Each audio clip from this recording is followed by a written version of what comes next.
Hi again then guys, and welcome to episode 8 of Import Nights, the review series for GranTurismo's very strong selection and a hugely popular one of JDM imports, generally, depending on where you live, but high performance cars. They tend to be quite practical as well, some of them more so than others. Some are 2-seaters, some are 4, but most do tend to be quite usable daily drivers, as well as being already very good performance cars, but more importantly, especially for a racing game, having a ton of tuning potential.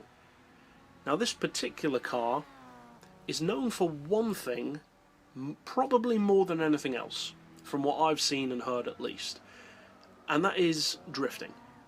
This is of course an S chassis Nissan, the Silvia, S15 in particular, and there are a broad selection of S chassis vehicles featured on GranTurismo.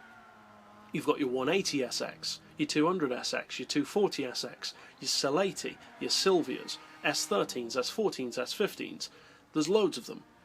This particular model is the newest and also one of the few premium model S chassis vehicles you can get on the game. It's basically the newest representation of the car that we have access to. And it's also my personal favourite S chassis vehicle, mainly because of the looks. I love the way the car looks. And as I said, it's known, from what I've seen at least, predominantly as a perfect drift car to work with as a base model. You think of Skylines, you think of Supras, and they're generally known for being good at everything: drift, drag, circuit, pure speed.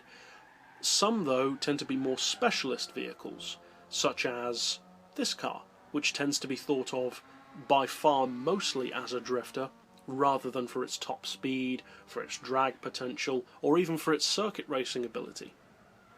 That being said, is it good for more than just drifting? Well, consider what you get when you buy the car. For a start, the price is excellent. For a full premium with the kind of spec that this car has, the price of 25 grand is fantastic. It's dirt cheap, you can afford it very early on in the game, and the real question is, what do you get for that 25 grand? Well, you get a full-size, very good-looking and premium coupe with visual upgrade options, a 2-litre turbo engine, rear-wheel drive, which is refreshingly different to many of the other JDM front-wheel drive or all-wheel drive cars, and that 2-litre turbo engine can be tuned to a perfectly respectable 514 horsepower and 365 foot-pounds of torque. That's not as much power as some others though. That's less than an RX-8, less than an Evo, less than an Impreza. So when you've already got less power to work with than cars which generally aren't known for top speed, that doesn't really bode well. Now, as it happens, the top speed on this car, for its spec, is actually very good. It can do around 220 under its own power, which from 514 horsepower is actually really good, and it can do even more with draft and NOS. The problem is, this car is good on its own. As soon as you put it up against something like a Skyline, a Supra, an NSX, even an RX-8, and it immediately shows that lack of top-end performance. It's great for its power, but it just doesn't have enough power to truly rival those other cars. It has about a 10 to 15 mile per hour disadvantage to many of the other high-performance JDM cars in this series. It is faster than some, but at the same time it's slower than most. And that's a shame, because it certainly does deserve to have more power available. Now, that being said, this car's not bad. It has some very good advantages on its side. For a start, as we said, it's rear-wheel drive. Now, there are some other great all-wheel drive and rear-wheel drive and even front-wheel drive cars in the JDM class, and rear-wheel drive models tend to feel a little bit more rare.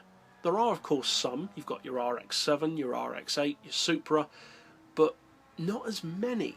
Most of them seem to be geared more towards all-wheel drive or front-wheel drive, or in the case of a very select few, mid-engine rear-wheel drive, such as the NSX, but that's much rarer. This car feels kind of refreshingly different to many of the others. It has that rear-wheel drive handling, which is a little bit more alien to the JDM class. It's not the usual kind of handling and feel that you'd expect from a car like that. Not for me, at least. That being said, it naturally endows it with being a good drifter, and that's, of course, what it's known for.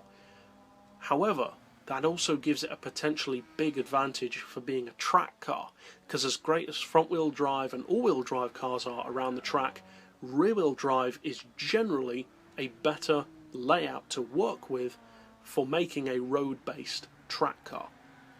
The handling is more nimble than an all-wheel drive, and you don't get the understeer of a front-wheel drive, so it's really kind of the best of both. It's not perfect, of course, and the other two are great in their own way, but rear-wheel drive tends to be a popular choice for a driver's car that's great around the track, and you can feel that with this car. Although it's a drifter, it can certainly handle extremely well.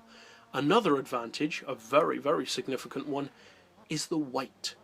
For a rear-wheel drive coupe of its size, this car is really, really lightweight. It only weighs 1,039 kilos, and that's fantastic for a car that doesn't have the typical advantages and reasons why a coupe like this would usually be that light. The Integra, for instance, it's light in part due to the fact that it has front-wheel drive and eliminates a lot of the mechanicals that you just don't need on a front-wheel drive. Now, all things considered, I would say that the PP on this car is a little too high at 546. It's certainly a fast car, and a competitive one when used correctly, but 546 pp is a little too high, I think, for this car really to be raced at. You could go ahead and try it if you want to, but don't expect to always win, because you'll have some pretty heady competition at that level.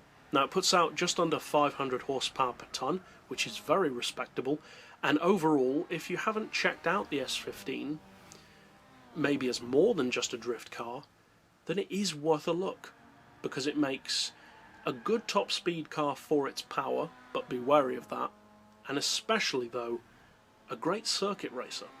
So I definitely recommend checking out the S15, and that's it overall for this episode, so I'll see you guys next time, and as always, thanks for watching.